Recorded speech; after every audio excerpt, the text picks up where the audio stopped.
दोस्तों अगर आप भी चेतेश्वर पुजारा, श्रेयस अय्यर, ऋषभ पंत को बेहतरीन खिलाड़ी मानते हैं तो वीडियो को लाइक जरूर कीजिएगा। दोस्तों पहले दिन के अंदर ही श्रेयस अय्यर और पुजारा ने इतिहास रच दिया। सब तो फ्लॉप हो गए, लेकिन सबके जाने के बाद इन दोनों खिलाड़ियों ने ऐसी धांसू बल्लेबाजी करी कि न सिर्फ बांग्लादेशी खिलाड़ी अपना माथा पीटते नजर आए, बल्कि दोस्तों इन्होंने तो अपनी बल्लेबाजी के दम पर कुछ ऐसे नायाब रिकॉर्ड्स बना दिए हैं जो आज तक रोहित कोहली जैसे खिलाड़ी भी नहीं बना पाए। आखिरकार चेतेश्वर पुजारा और श्रेयस अय्यर ने कैसे अपने दमदार स्कोर से ये बड़े रिकॉर्ड हासिल किए और ये भारतीय क्रिकेट टीम को कैसे आगे लेकर बढ़े, इन दोनों की बैटिंग का पूरा वीडियो आपको दिखाने जा रहे हैं। लेकिन उससे पहले आप सभी को क्या लगता है, श्रेयस अय्यर और रोहित शर्मा, सूर्य कुमार यादव और बाबर आजम में सबसे बेहतर खिलाड़ी कौन है? नीचे कमेंट करके जरूर बताइएगा। दोस्तों वनडे सीरीज में हार कर चोट खाई भारतीय क्रिकेट टीम अब टेस्ट सीरीज को जीतने के लिए मैदान में उतर चुकी है। लेकिन इस रणभूमि में हमारे साथ रोहित शर्मा नहीं है। टीम की कमान को सौंपा गया है दोस्तों केएल राहुल के हाथों में। राहुल मैदान में आते हैं, टॉस जीतते हैं और पहले बल्लेबाजी भी चुन लेते हैं। लेकिन दोस्तों बल्लेबाजी इतनी ज्यादा फ्लॉप रहती है कि पहला सेशन खत्म नहीं होता और भारतीय क्रिकेट टीम के बैक टू बैक 3 बड़े विकेट्स गिरते हैं, जिनमें नाम शुमार होता है केएल राहुल, शुभमन गिल और सबसे विराट किंग कोहली का। दोस्तों गिल और केएल राहुल तो 20 व 22 रन पे आउट हो जाते हैं और विराट कोहली से तो क्या ही कहना। दोस्तों 1 रन बनाकर ये खिलाड़ी एलबीडब्ल्यू आउट होकर चला गया। उस वक्त पर भारतीय क्रिकेट टीम के सभी खिलाड़ियों की सांसें हलक में आ चुकी थी, क्योंकि पूरे दिन का खेल बचा था। और दोस्तों पुजारा का साथ देने के लिए जब मैदान में पंत की एंट्री हुई तो पंत ने तो पूरी काया को पलट कर रख दिया। डिफेंसिव की जगह ऑफेंसिव होकर खेला और ऐसी धाकड़ बल्लेबाजी करी कि 45 गेंदों में पूरे 46 रन जड़ गए, 4 चौके और 2 गगनचुंबी छक्के भी लगाए। पंत की इसी पारी से दोस्तों बांग्लादेशियों को दिन में तारे दिखने शुरू हो चुके थे। लेकिन जैसे ही पंत आउट हुए अपने 50 से पहले, तब बल्लेबाजी की असली कमान संभाली श्रेयस अय्यर और चेतेश्वर पुजारा ने। और दोस्तों कहना पड़ेगा कि इन दोनों खिलाड़ियों ने मिलकर भारत की जीत के पुल का निर्माण कर दिया है। टेस्ट मैच में दोस्तों इमोशंस को कंट्रोल करके खेलना होता है। पुजारा जैसी चट्टान तो इस बात को अच्छे से समझती है, लेकिन लगता है कि श्रेयस अय्यर ने पुजारा की सारी खूबियों को अपने अंदर शामिल कर लिया और ऐसी सूझबूझ भरी पारी खेली कि आज हर कोई उन्हें सलाम कर रहा है। उनकी लगभग शतक जैसी पारियों पर हर कोई उन्हें नमन भी कर रहा है। आपको बता दें कि 32वें ओवर में पंत के आउट होने के बाद दोस्तों पुजारा का साथ देने के लिए अय्यर आ चुके थे। तब तक 62 गेंदों में 26 रन लगाकर पुजारा सेट थे और अब बारी थी अय्यर के सेट होने की। और अय्यर ने भी दोस्तों ऑफेंसिव ना होकर के पहले अपने आप को सेट किया। मेहदी हसन, शाकिब अल हसन, एवरटॉन हसन सभी गेंदबाजों को दोस्तों छकाते हुए, उन्हें थकाते हुए इन खिलाड़ियों ने फिर धीरे धीरे रन बटोरने शुरू कर दिए। जहां श्रेयस अय्यर भी 66 गेंदों में लगभग 33 रन बना चुके थे। और फिर आया वो मौका जब चेतेश्वर पुजारा ने आखिरकार गेंदों से शतक लगाने के बाद अपना 50 पूरा किया।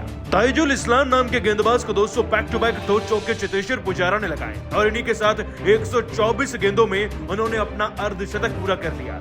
ये इस खिलाड़ी का दोस्तों अंतर्राष्ट्रीय स्तर पर 34वां अर्धशतक है। लेकिन चेतेश्वर पुजारा को देखकर अब दोस्तों अय्यर भी उनके नक्शे कदमों पर चल दिए थे और जहां अर्धशतक के कारनामे को पूरा करने में चेतेश्वर पुजारा को 120 से ज्यादा गेंदें लगी तो श्रेयस अय्यर को मात्र लगी 65 गेंदें। दोस्तों पारी के 48वें ओवर में उन्होंने शाकिब अल हसन को शानदार चौका लगाया और इस चौके के साथ उनका 50 भी पूरा हुआ। देखते ही देखते दोस्तों दिन के 72 ओवर हो गए और दोनों खिलाड़ी 70-70 के आंकड़े को पार कर चुके थे और टीम को पहुंचा चुके थे 250 के पार। दोस्तों सोचने वाली बात है, जिस टीम के 50 रन तक नहीं थे, जो अपने 3-4 बड़े विकेट खो चुकी थी, उसको 250 या 300 तक ले जाना अपने आप में किसी बड़ी मिसाल से कम नहीं है। और इन दोनों खिलाड़ियों ने 2 बड़े रिकॉर्ड भी बना दिए हैं। दोस्तों बांग्लादेश की सरजमी पर आज तक के इतिहास में 5वें विकेट के लिए इतनी बड़ी पार्टनरशिप, 100 से ज्यादा रन की पार्टनरशिप हुई ही नहीं। ये चेतेश्वर पुजारा और श्रेयस अय्यर का इकलौता रिकॉर्ड है जो उनके नाम हमेशा दर्ज रहेगा। इसके अलावा दोस्तों श्रेयस अय्यर ने 5वें नंबर पर बैटिंग करते हुए अपनी इनिंग में 70 से ज्यादा रन बनाए। ऐसा भी बांग्लादेशी सरजमी पर पहले कभी हुआ नहीं है और ये नायाब रिकॉर्ड भी अब दोस्तों श्रेयस अय्यर के नाम है। उधर चेतेश्वर पुजारा ने दोस्तों अपना 50 पूरा कर 34वां अर्धशतक तो जड़ा ही है। साथ ही तीसरे नंबर पर आकर इतनी देर तक खेलना ये अपने आप में एक रिकॉर्ड बराबर है। लेकिन दोस्तों आप सभी पुजारा और अय्यर की बैटिंग को 10 में से कितने नंबर देंगे, नीचे कमेंट करके जरूर बताइएगा। दोस्तों पहले टेस्ट मैच की शुरुआत में ही केएल राहुल और शुभमन गिल ने तो अच्छी पारी खेली, लेकिन उसके बाद पंत ने टेस्ट को T20 बना डाला। चौके व छक्के जड़कर कैसे पंत ने अकेले बांग्लादेशियों के होश उड़ा के रख दिए। आपको उनकी बैटिंग का वीडियो दिखाएंगे, लेकिन उससे पहले आप सभी को क्या लगता है, पंत, सैमसन और धोनी तीनों में सबसे बेहतर कौन है? नीचे कमेंट करके जरूर बताइएगा। दोस्तों वनडे के बाद अब सफेद जर्सी पहनकर इस साल के अपने बचे कुचे मुकाबले खेलने के लिए भारतीय क्रिकेट टीम मैदान में उतर चुकी है। आपको बता दें, बांग्लादेशी सरजमी पर अब भारतीय क्रिकेट टीम को 2 टेस्ट मैच खेलने हैं, जिसका पहला टेस्ट मैच आज से चट्टोग्राम स्टेडियम में शुरू हो चुका है। यहीं पर दोस्तों सीरीज का तीसरा वनडे मैच खेला गया था और वो कितना ज्यादा हाई स्कोरिंग रहा, उसमें भारत ने 400 से ज्यादा रन बनाए थे। ऐसे में इस बात में कोई शक नहीं कि मुकाबला तो हाई स्कोरिंग होना ही है।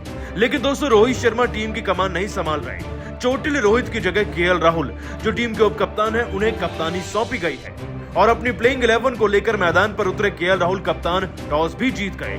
टॉस जीते बल्लेबाजी चुनी और बल्लेबाजी करके खुद ऐसी दिखाई कि देखकर हर कोई दंग रह गया। उससे पहले दोस्तों आपको यह बता दें कि भारतीय क्रिकेट टीम में कई टेस्ट नामी खिलाड़ियों की वापसी भी हुई है। चेतेश्वर पुजारा का मौका मिला है तो वहीं रविचंद्रन अश्विन भी सफेद जर्सी में नजर आएंगे, तो वहीं उमेश यादव और सिराज भी तेज गेंदबाजी की कमान को संभाल रहे हैं और अक्षर ऑलराउंडिंग डिपार्टमेंट को।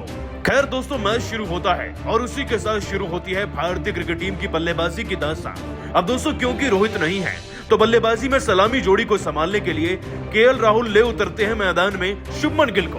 पारी के पहले ओवर की तीसरी गेंद पर ही एबटॉट हसन को दोस्तों फाइन लेग की तरफ से चौका जड़कर केएल राहुल अपनी मंशा साफ कर चुके होते हैं वो क्या करने के लिए आए हैं। और वाकई में एक वक्त पर ऐसा लगने लगा कि मुकाबला टेस्ट नहीं बल्कि T20 चल रहा है। दोस्तों चौथे ओवर की पहली गेंद पर फिर से राहुल के बल्ले से चौका निकलता दिखा और जब राहुल चौके जड़ रहे थे शुभमन गिल कहां पीछे रहने वाले थे। पारी के 5वें ओवर में एबटॉट हसन को फिर से शुभमन गिल ने चौका जड़ा तो अगले ओवर में शाकिब अल हसन को मौका मिलते ही केएल राहुल ने चौका जड़ दिया। लेकिन दोस्तों असली मजा आया पारी के 7वें ओवर में जब शुभमन गिल ने बैक टू बैक 2 चौके जड़कर बांग्लादेशी टीम के खिलाड़ियों की हजामत बना के रख दी थी। आपको बताया दोस्तों कि उस वक्त पारी के 7वें ओवर को डालने के लिए एबटॉट हसन को ही बुलाया गया था और दोस्तों जब इस ओवर की तीसरी गेंद आउटसाइड ऑफ स्टंप को टारगेट करती हुई सीधा शुभमन गिल की तरफ आती है तो वो एक प्यारा सा कट शॉट खेलते हैं और गेंद सीधा बाउंड्री के बाहर। इतना ही नहीं दोस्तों अगली गेंद पर वो डीप मिड विकेट की तरफ से उठाकर चौका भी जड़ देते हैं। उनका यह पुल शॉट उन्हें पूरे 4 रन देकर जाता है। आपको जानकर हैरानी होगी दोस्तों कि चल तो टेस्ट मैच रहा था लेकिन पारी का 8वां व 9वें ओवर आते आते भारतीय क्रिकेट टीम का स्कोर 40 के पार पहुंच गया। हालांकि दोस्तों शुभमन गिल अपनी पारी में जो 3 चौके जड़कर तेज तर्रार 20 रन बना चुके थे, फिर अपने एक बड़े शॉट खेलने के चक्कर में वो कैच आउट भी हो गए। तंजुल इस्लाम की गेंद पर दोस्तों शुभमन गिल यासिर अली को कैच समा बैठे थे लेकिन केएल राहुल आज डटकर बैटिंग करते रहे। कप्तान को कप्तानी पारी जो खेलनी थी दोस्तों केएल राहुल ने भी 3 चौके जड़कर बड़ी तेज तर्रार तरीके से अपने 25 रन पूरे कर लिए थे और अब पुजारा के साथ भारतीय बल्लेबाजी की कमान को बड़े शानदार तरीके से आगे बढ़ा रहे थे। हालांकि दोस्तों भारतीय फैंस को झटका तब लगा जब केएल राहुल व शुभमन गिल के बाद विराट कोहली 1 रन पर आउट हो गए थे। लेकिन दोस्तों इन सभी खिलाड़ियों के आउट होने के बावजूद भी एक ऐसा खिलाड़ी था जो टेस्ट को वाकई में T20 बनाकर खेल सकता था और वो थे ऋषभ पंत। और दोस्तों पंत ने आकर मैदान में कुछ ऐसा किया भी। दोस्तों जब पुजारा डिफेंड करके खेलने लगे तो पंत ने आते आतिशी बल्लेबाजी करी और दोस्तों पंत ने आगे चलकर 2 चौके व 1 छक्का लगाकर बड़ी तेजी से 20 रन भी बना लिए थे और बड़ी तेजी से भारतीय क्रिकेट टीम को 100 के पास पहुंचाने का भरपूर काम किया। और कुछ ऐसी रही दोस्तों पहले सेशन में भारत की शुरुआत। केएल राहुल गिल के बाद पंत का आया तूफान। लेकिन आप सभी केएल राहुल शुभमन गिल व पंत की बैटिंग को 10 में से कितने नंबर देंगे नीचे कमेंट करके जरूर बताइएगा। पहले टेस्ट मैच में फ्लॉप हुए विराट कोहली केएल राहुल लेकिन पंत ने आते ही ऐसा खतरनाक गगनचुंबी छक्का जड़ा जिसे देखकर हर कोई दंग रह गया। दोस्तों ऋषभ पंत के इस खतरनाक छक्के का पूरा वीडियो तो आपको दिखाएंगे, साथ ही उनकी बैटिंग का भी। लेकिन उससे पहले आप सभी को क्या लगता है पंत, सैमसन, ईशान किशन व धोनी इन सब में सबसे बेहतर विकेट कीपर बैट्समैन कौन है नीचे कमेंट करके जरूर बताइएगा। दोस्तों एक लंबे अरसे के बाद आखिरकार भारतीय खिलाड़ी सफेद जर्सी में लड़ने के लिए उतर ही गए हैं। आपको बता दें कि वनडे सीरीज हारने के बाद अब लड़ाई टेस्ट सीरीज की चल रही है। 2 मैचों की टेस्ट सीरीज आज से चट्टोग्राम के स्टेडियम से शुरू हो चुकी है जहां पर तीसरे वनडे मैच में भारतीय क्रिकेट टीम ने एक रिकॉर्ड तोड़ जीत दर्ज करी। हालांकि दोस्तों इस मैच में रोहित शर्मा कप्तानी नहीं कर रहे। केएल राहुल को कप्तानी सौंपी गई है और कप्तान बनते ही उनकी किस्मत भी चमकी। टॉस जीतकर पहले बल्लेबाजी चुनी लेकिन बल्लेबाजी में शुभमन गिल के साथ मिलकर 40 से ज्यादा रन अपनी टीम के लिए टोटल नहीं बनवा पाए, जिसमें दोस्तों शुभमन गिल मात्र 20 से 21 रन पर आउट हुए।